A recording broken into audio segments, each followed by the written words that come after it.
idea del Museo del Calzado ha sido siempre una cosa permanentemente en la mente de muchísima gente en este pueblo.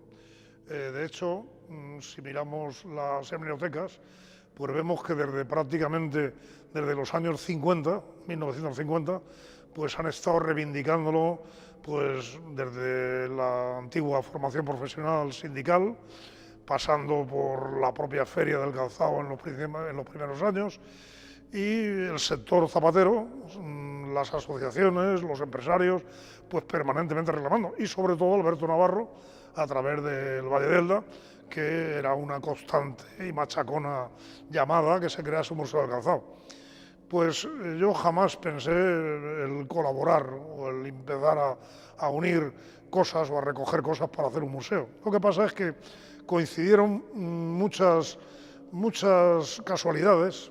Precisamente en los años 90, 1980, coincidieron muchas cosas. En primer lugar, que como profesional tenía el acceso a muchas fábricas que se iban, en los años 60 o 50, se iban pasando de la artesanía a la mecanización. Y esto daba lugar a que muchos utensilios, mucha maquinaria obsoleta, antigua, pues se quedase relajada allí en un rincón, guardada, y entonces pues yo accedía a ellos y les pedía alguna, no máquinas, porque no podía conservarlas en mi casa, pero sí alguna herramienta. Bueno, de tal forma, y resumiendo, en los años 80 yo tenía en mi casa prácticamente una pequeña colección de cosas que había ido encontrando aquí y allá. Coincidió en aquella época en que mis alumnos, en una clase normal y corriente, planteé la posibilidad de que hiciésemos una colección museográfica. Pero en esos días fue cuando Lubi pues prácticamente cerró sus puertas. Y Lubi, que yo había entrado muchísimas veces, era en sí mismo un museo del calzado. Era un museo, tanto de maquinaria como de zapatos, como de bibliografías, era una auténtica maravilla. Y el dueño, Juan Villaplana, que era muy amigo mío, pues me dijo que aquello lo tenían que vender, la maquinaria, venderlo todo, y que había una empresa eldense que se lo había quedado, que era concretamente Adexin. Yo hablé con Adexin, hablé con Juan Martínez, que era el gerente de Adexin, y este hombre pues puso en mi mano prácticamente todo lo que quisiera coger. De tal forma que anduvimos no solamente en la fábrica, sino en varios almacenes que habían en la ciudad de Elda, viendo pues maquinaria, objetos, enseres, zapatos, y todo aquello lo fuimos recogiendo y llevando al instituto. Los alumnos de mi clase pues hicimos una especie de ficha de investigación y con ellos íbamos a estos sitios y rellenábamos las fichas, hacíamos una cosa muy bonita, porque era investigar de dónde venía, el año, la procedencia, el lugar, etcétera, etcétera. Bueno, pues ese fue el principio. Era para hacer un museo escolar. También es cierto que se implicaron muchos profesores de la Torreta, se implicaron, el propio director, que era Juan Manolo Jover, en aquel momento, pues puso a nuestra disposición los comedores y las cocinas de ese centro, y yo entonces estaba en la Caja de Ahorros Provincial como consejero, y solicité a la Caja una primera ayuda, que nos la dieron, para poder poner cortinas, una iluminación adecuada, en fin, algunas cosas. Y también lo conseguimos, con lo cual aquello empezó a ponerse en marcha. A tal punto que inmediatamente que corrió la voz por el pueblo, pues había tanta gente que guardaba cosas que nos vimos totalmente sobresaturados, ¿no?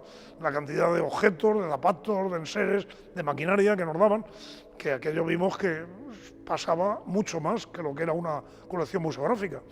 Decidimos colocar todo aquello en las salas que nos habían prestado y bueno, aquello era muy parecido a un museo. Y hasta el punto de que nos pusimos a trabajar y en el año 1992 nos reconocieron el museo como tal y vino el conseller de turno, de educación concretamente en este caso, y lo inauguró. Y a partir de ese momento pues empezó a crecer, las visitas y más visitas. La gente sabía que en él había un museo. Este museo luchábamos y pugnábamos porque cada vez se fuese enriqueciendo más. Se empezaron a implicar empresarios, concretamente empresarios que nos donaban cosas que no las tenían ellos como propias, pero las compraban para nosotros, y bueno, esto fue engrandeciéndose. cuando ya vino prácticamente una delegación de la Consellería de Industria a visitar el museo, observó, porque había venido previamente el presidente de las Cortes Valencianas, observaron que aquello tenía entidad para poder hacer un edificio y que aquello pudiese albergarse como un museo propio de la industria. Entonces era el presidente de FICE, era Vicente Arellano, y este hombre pues luchó bastante porque aquello fuese realidad. Entonces aquí en este solar, que entonces era un solar, bueno, no era un solar, era el edificio que estaba Inescop, pero aquí en todo este complejo pues decidieron hacer un edificio, que es donde estamos, y dotarlo con 500 millones, que era en principio una compensación a las compensaciones, a la pérdida de las ferias, una compensación a las pérdidas de las ferias. Le dieron al ayuntamiento 500 millones para esto, el ayuntamiento sacó a concurso este edificio y se empezó a construir. Y bueno, mientras tanto, pues nosotros íbamos comprando piezas y comprando, que lo hacíamos todo con dinero ajeno, dinero normalmente de los empresarios. Pero anduvimos por todos los mercados prácticamente de Europa, en todas las subastas donde se vendían objetos de nuestra competencia, como eran zapatos, como era maquinaria, acudíamos, unas nos las quedábamos, otras no, pero todo el mundo empezó a conocernos, y entonces eran ellos los que nos llamaban para ofrecernos cosas relacionadas con el calzado. Este museo se ha conseguido gracias al aporte de voluntades de muchísima gente, unos que se nombran en el libro y otros que no se nombran, porque no podrían nombrarse de la cantidad tan enorme de gente que hay que han donado cosas. Entonces, pues prácticamente cuando alguien me pregunta, oiga, ¿y el museo cómo nace? Oiga, el museo nace como un crisol de voluntades, de tanta gente que ha puesto su voluntad y sus ganas por hacer este museo, que realmente esto ha nacido por una generación de muchísima gente que ha colaborado, sin dejar y sin olvidarnos de personajes importantes y de instituciones importantes, entre ellas el Ayuntamiento de Elda, como es natural, desde el primer ayuntamiento que hubo hasta la actualidad, que sin ellos pues prácticamente no habría museo, porque son los que realmente lo mantienen y hacen que esto se mantenga en el tiempo, con todos los servicios y con todas las instalaciones, etcétera. El museo ha desarrollado a lo largo de los años muchísimas actividades. Unas están todavía en vigor, otras, la crisis que arrasa todo, pues también nos ha llegado al museo como es natural, y algunas están dormidas, que un día volverán otra vez a ponerse en marcha, pero hay algunas que tienen un poder mediático mucho más importante que otras. Bueno, las actividades más importantes, pues empezaríamos por hablar la más conocida, la mejor calzada. La mejor calzada pues surge como consecuencia de la amistad con Berlanga, se propone este hecho, nos ponemos a trabajar, hacemos las bases y tenemos la mano y la firma de Textilín, de Joaquín Planelles, que es la que nos procura el poder económico para poder traer al jurado, para poder traer la mejor calzada, todo esto que supone una cantidad de gastos importantes. Otro hecho importante, pues el premio periodístico lo hace Berlanga. A través de él hemos conocido a personajes muy importantes. Pues ¿cómo? Pues no sé, hemos tenido premiados que son premios Planeta, por ejemplo. El primero fue un premio Planeta, me parece que era premio Planeta. Ha habido también otros que son asiduos de la televisión, en programas culturales. En fin, esto ha quedado dormido de momento. ¿Por qué? Pues porque el presupuesto no ha dado para más.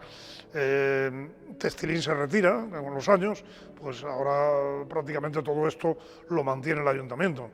Entonces el ayuntamiento ahora de momento se ha quedado dormido el premio periodístico. Se produce a nivel escolar una cosa que es importantísima, que es calzapinta y calzacuenta. Estos son unos concursos paraescolares que se trataba de que estos niños venían al museo, veían las vitrinas, veían los zapatos, veían las máquinas y en sus clases correspondientes hacían un dibujo, una pintura, lo que fuese, relacionada con lo que habían visto. Y un texto, una especie de redacción también referida al calzado. En el primer caso era calzapinta, en el segundo calzacuenta. Esto nos lo remitían aquí había un jurado que lo veía y se otorgaban unos premios y se hacía una exposición colectiva donde venían todos los centros escolares. Esto era importantísimo porque esto era transmitir a los pequeños, a las nuevas generaciones, el amor, el cariño por el calzado, que a fin de cuentas es lo que nos mantiene a todos en esta ciudad. Y esto era fundamental. También está dormido. también despertará un día.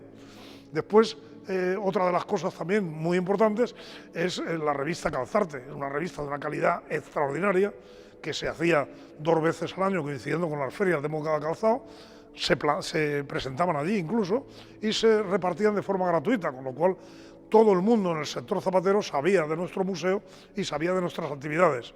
También está dormido.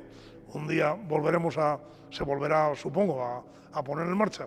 Y después habían otras actividades como eran exposiciones itinerantes, permanentes o temporales. Unas aquí y otras fuera. Eso sí que se sigue haciendo. Eso es nuestra imagen fuera de la ciudad. Ahí se han hecho exposiciones pues, en centros comerciales, se han hecho exposiciones en lugares de ocio, se han hecho exposiciones en centros culturales, ya no solamente con motivo del comercio, sino también con motivo de la cultura. En fin, es una actividad muy interesante. Es un llamamiento permanente que siempre he hecho a mis paisanos de Elda, porque hay mucha gente en este pueblo que no ha visitado el Museo del Calzado y por lo tanto no sabe lo que tenemos, no sabe la riqueza que hay aquí. Y esto es muy importante visitarlo porque conociéndolo se sentirán mucho más orgullosos de su pueblo y estarán convencidos de que se pueden hacer cosas cuando las voluntades convergen en un punto, como pasó en el Museo del Calzado.